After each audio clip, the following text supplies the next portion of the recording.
Page 246. They shake hands. I feel sick. Ray has no idea how Christian intends to look after me. Christian takes my hand and brings it to his lips and kisses my knuckles tenderly, his scorching eyes intent on mine. Later, Miss Steele, he breathes, his voice full of promise. My belly curls at the thought. Hang on, later. Ray takes my elbow and leads me towards the entrance to the tent. Seems a solid young man, well off too. You could do a lot worse, Annie. Though why I had to hear about him from Catherine Kavanagh, he scolds. I shrug apologetically. Well, any man who likes and knows his fly fishing is okay with me.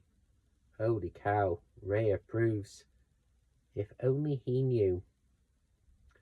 Ray drops me back at the house at dusk. Call your mom, he says. I will.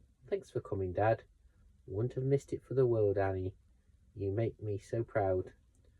Oh no, I'm not going to get emotional.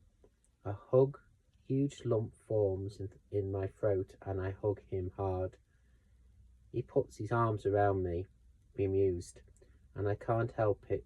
Tears pool in my eyes. Hey, Annie, sweetheart, Ray croons. Big old day, huh? Want me to come in and make you some tea? I laugh in spite of my tears. Tea is always the answer, according to Ray.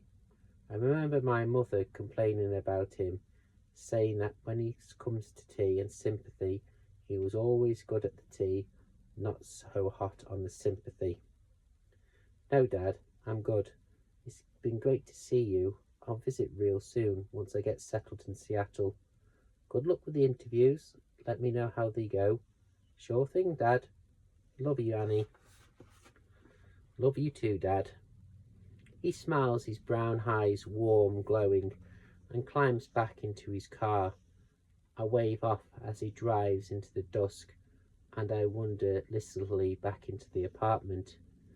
First thing I do is check my cell phone. It needs recharging, so I have to hunt down for the charger and plug it in before I collect my messages. 4 missed calls, 1 voice message, and 2 texts. 3 missed calls from Christian, no messages. 1 missed call from Josie, and a voicemail from him wishing me all the best for graduation. I open the text. Are you home safe? Call me. They are both from Christian. Why didn't he call the house? I head into my bedroom and fire up the mean machine. From Christian Grey. Subject tonight. Date May the 25th, 2011, 23:58.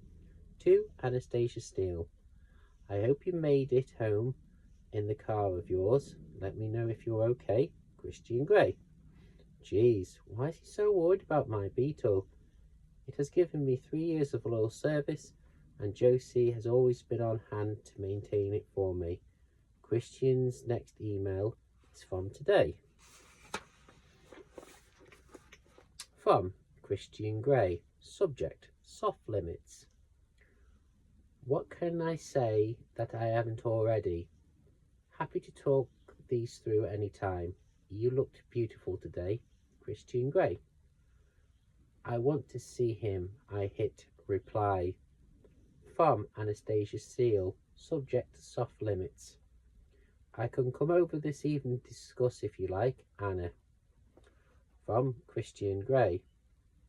Subject, soft limits. I'll come to you. I meant it when I said I was happy about you driving that car. I'll be with you shortly. Christian Grey. Holy crap, he's coming over now?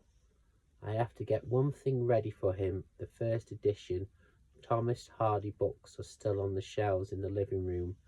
I cannot keep them. I'll wrap them up in brown paper and a scroll on the wrapping a direct quote from Tess from the book. I agree to the conditions, Angel, because you know best what my punishment ought to be. Only don't make it more than I can bear. Chapter 15. Hi. I feel unbearably shy when I open the door. Christian is standing on the porch in his jeans and leather jacket. Hi, he says, and his face lights up with a radiant smile. I'll take a moment to admire the petty.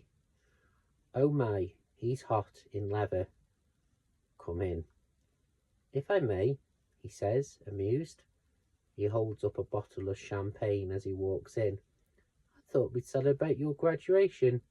Nothing beats a good old Bollinger. Interesting choice of words, I commit dryly. He grins. Oh, I like you, ready wit, Anastasia. We only have 2 teacups.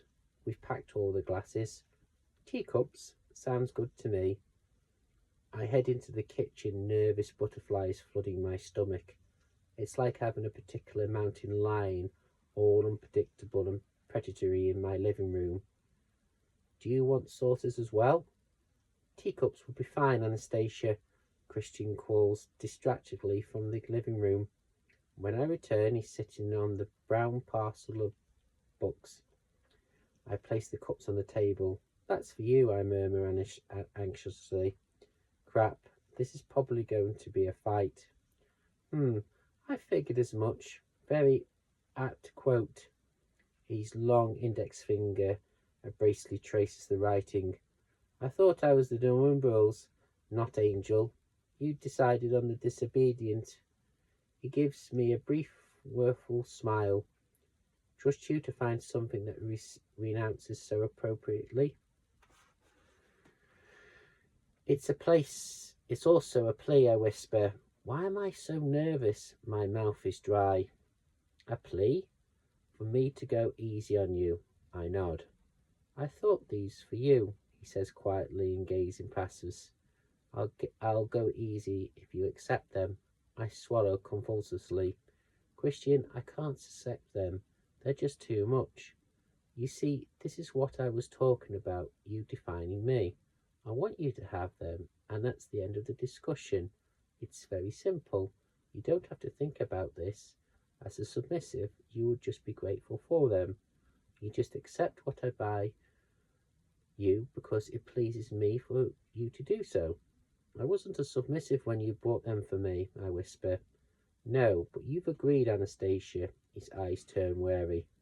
I sigh, and I'm going to win this, so over to plan B. So they mind to do as I wish? His eyes me spectacularly, but coincidence. Yes.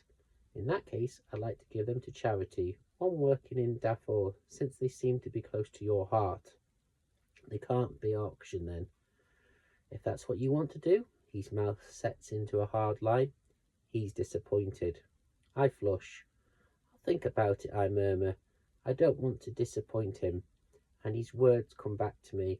I want you to please me. Don't think about it, Anastasia. Not about this. His tone is quiet and serious. How can I not think? You can pretend to be a car like his other possessions.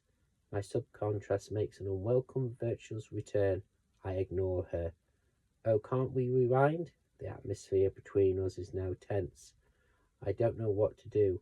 I stare down at my fingers. How do I retrieve the situation?